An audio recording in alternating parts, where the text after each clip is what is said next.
Hello, my name's Trent. I'm the Weftrite, and welcome to my tiny fiber studio. I don't have a lot of time to make a video today. I didn't even have time to set up my lights. They're out in the car right now from another project I was working on. So I hope this mood lighting is okay. It's summer. Even though in the mountains it's very, very beautiful and not excessively hot ever, like most of the world is recently, it's time for my cat to shed, and he's been shedding a lot. And he likes to lay on the corner of my bed, and it's just getting fur everywhere. And I could put a blanket, but he makes biscuits on that, and it gets all disheveled. So I thought about getting a cat bed, and then I said, you know what? Part of my rule of life that I live by and that I want to delve into more is making and mending the things that I have. So I have two spools of piping that was left over from a person who did upholstery and retired, and I used another two spools to make a couple of rag rugs, and now I have two spools left. I didn't particularly love the colors, and I said I bet I could make a cat bed out of this doing the zigzag technique. I don't know if you've ever seen it. I'll see if I can find some videos and post down below. But I didn't do any research. I saw someone make one of these years ago, and I just decided to go for it. So this is what I did. All right, cat bed test. I have my piping here. I am not going to follow any tutorials. I saw someone do this once, and I'm hoping that I can replicate it. So the first thing I want to do, I want to make sure that this is not going to twist. I don't know. We'll see. But we need to make a little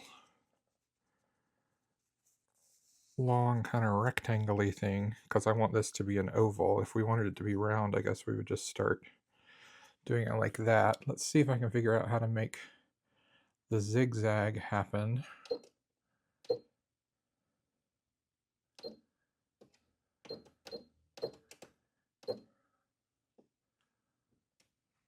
I don't know what this does. Let's see. This is not my sewing machine.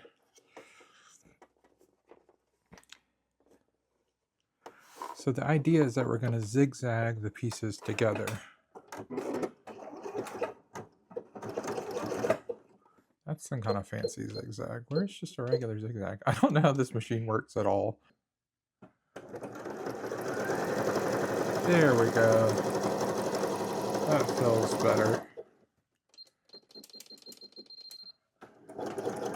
Wow, that's a wide zigzag. All right.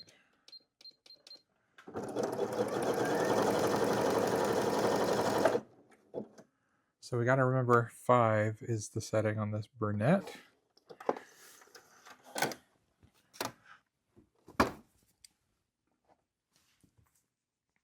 All right. Now, because this is piping and not cord, it's going to have some little floofy edges, but I have resigned myself to that.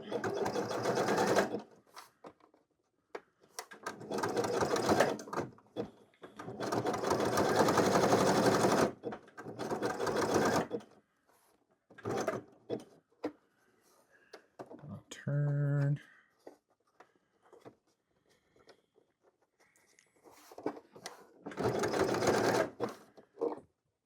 It's hard to get it started. There we go.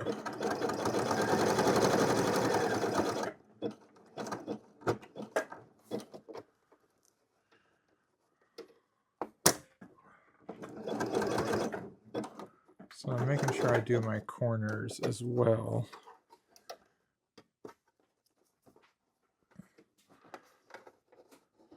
If you hear noises, it's the cat's. Not my cat. He lives in his section of the house. He likes the loom room.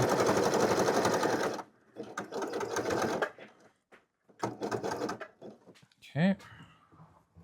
So I'm letting this unroll as opposed to unwind so that hopefully I don't get a lot of twist.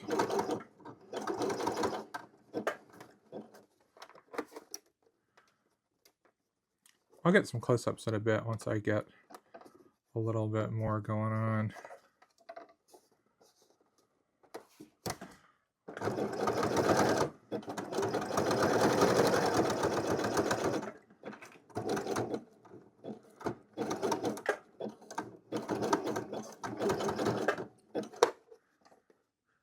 Get rid of some of these thread tails. That'd be a great name for a podcast, Thread Tails. Anyone want it? Because I got too much going on in my life to have a podcast.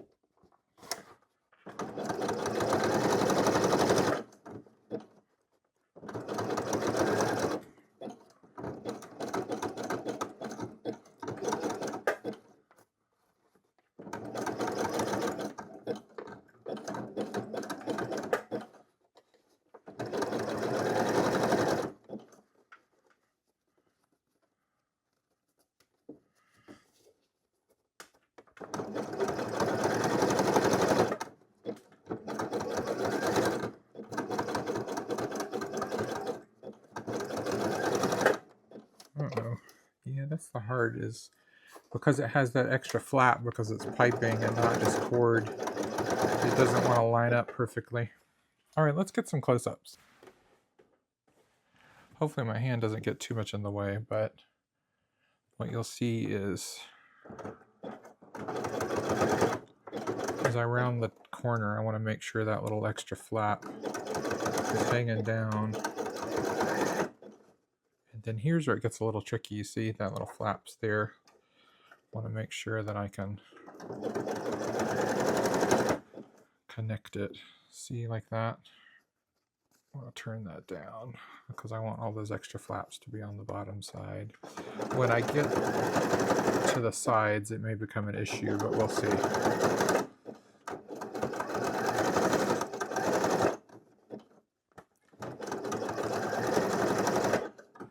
Ollie, my cat, have a long history of making his own cat toys and beds, etc. And even when it's commercial stuff, I usually alter it. Not because I'm fancy, just because I want to make it as best as it can be.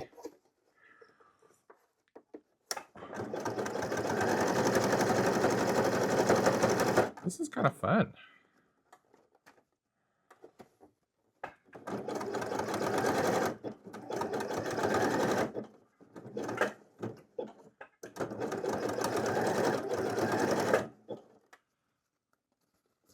This machine has a very wide zigzag, which is cool. Most machines only go up to about a 5mm, and this one goes up to 7, which makes this a lot easier.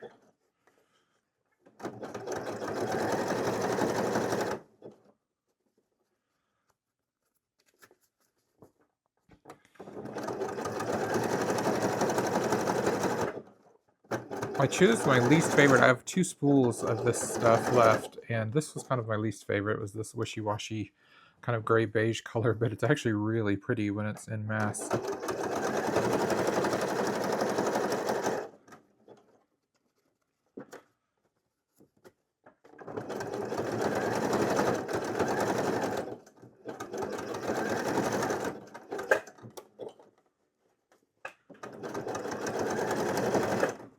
So if you're going to make this yourself and you're just using cording, I think it'll be a lot easier. You won't have to worry about these little flaps.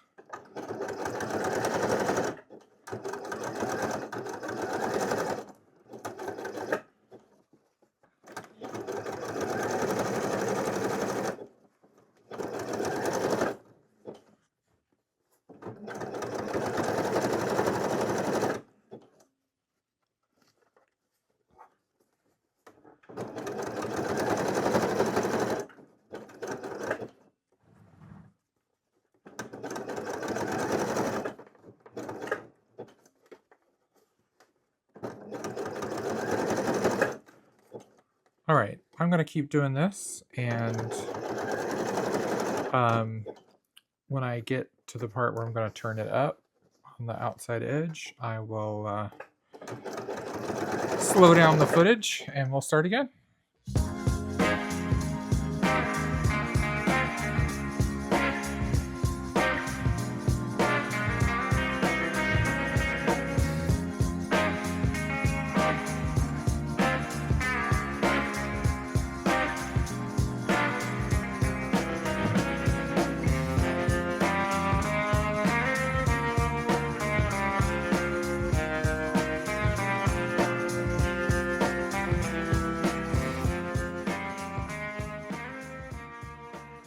So it has just occurred to me that there's probably a better way of doing this so that I don't have to keep folding this piece.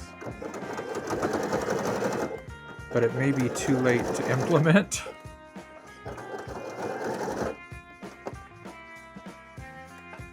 So I think I would have to turn it over. I'm not going to be making it too much bigger. He's a pretty large cat, but he likes little tight spaces. But yeah, I guess just folding it over is enough for now, but as it gets bigger, it's going to be more and more challenging.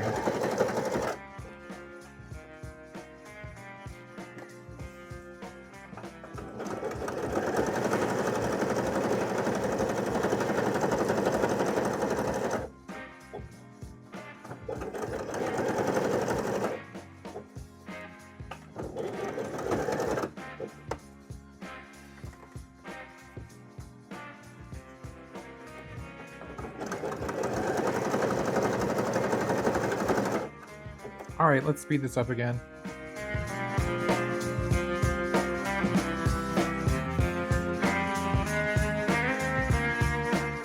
Alright, I've decided I do have to flip it. I just backstitched a little bit. This may affect my final project. But that's looking pretty good. Probably need to press that a little bit. But I really need to be stitching it this direction. So we're just going to have to change what we were doing. This is why you should research a project before you begin it, unlike me, who just started it for no reason. So the bottom's going to be a little ugly. Oh, this is much better and much smarter. Learn from my mistake.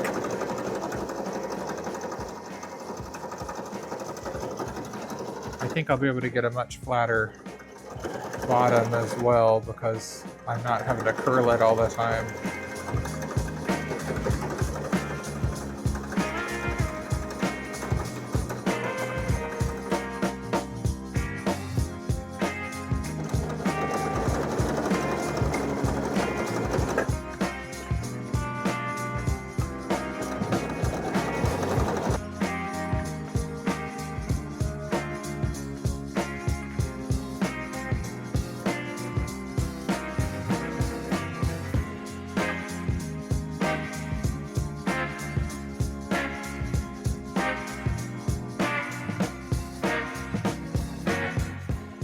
Alright, I think I'm getting pretty close to the size I want. You can see how when the section that I did with the work on the left is a lot flatter than this section. I think I'm going to, before I try to build up my sides, I'm going to try to press this a little bit flat. But I think I've got a few more rounds to go before I do that.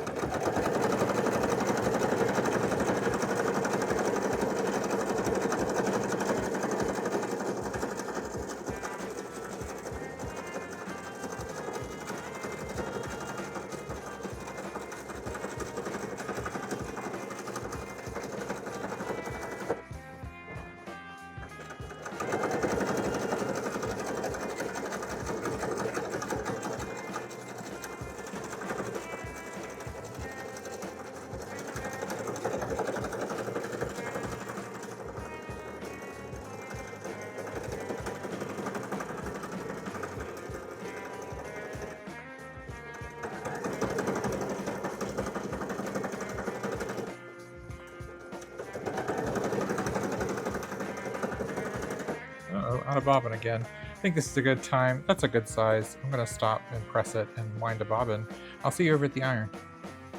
Alright, let's see if we can get this flat. You see right now it's kind of cupped. Got plenty of steam.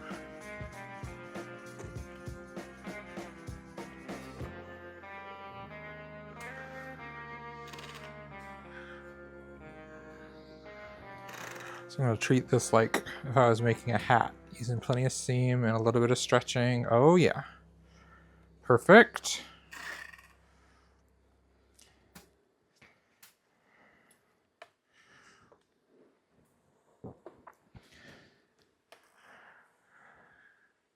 I think now that I'm seeing it flat, I'm going to do a few more rounds. But that's looking great. All right, Let's see if we can turn this edge. I have no clue how to do this, but we're gonna go. So I'm gonna lift this up. Excuse me, it's a tight space. I'm gonna lift it. I guess the main area that I want to lift it is right by the foot.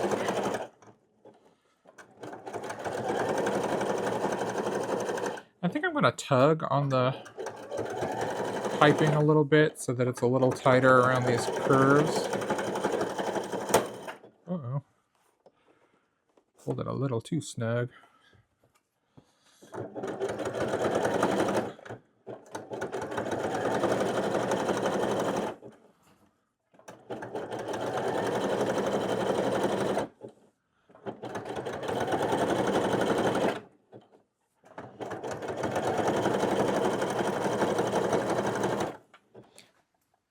My piping's twisted and that's annoying me. Can I untwist it? Let me see what I need to do. So as you see, it is turning upwards right there. So whatever I'm doing does seem to be working. Trim my thread tails.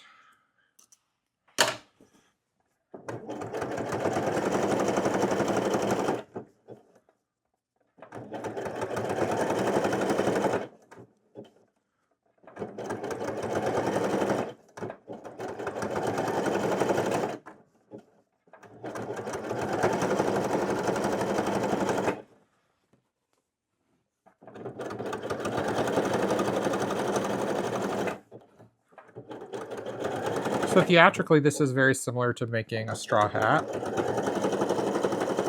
which I've done on several occasions. Actually, I'll show you this straw boater I made that had a 30-inch head circumference. Can you imagine? It was absolutely massive.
Alright, as you can see, the little cat bed is standing up on the edges. I think that's tall enough, but he loves to flop over the edge of boxes and stuff, so I may do a double layer. I actually think I'm going to make it slightly taller. Maybe let's do 3 more rounds, and then I'm going to double up. So, I don't know, do I need to make it taller? Just debating. Need to pull it a little more snug. That side's a little floppy. Let's go a little more.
Alright, it's time for final shaping. It's a little wobbly, it's a little ugly, but I think it's going to be perfect for my kitty. So I'm just going to, it's actually still pretty flat, but I'm just going to do one more kind of flat round on the bottom. Then I'm going to hang it over the edge of the iron.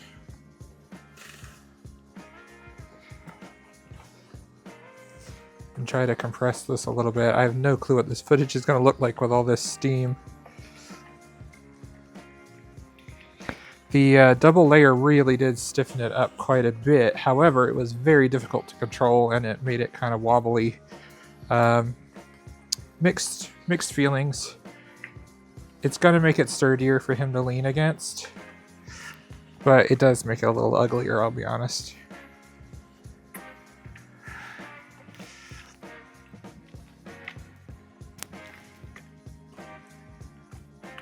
But maybe this pressing will finish it off. Actually, that helped a lot.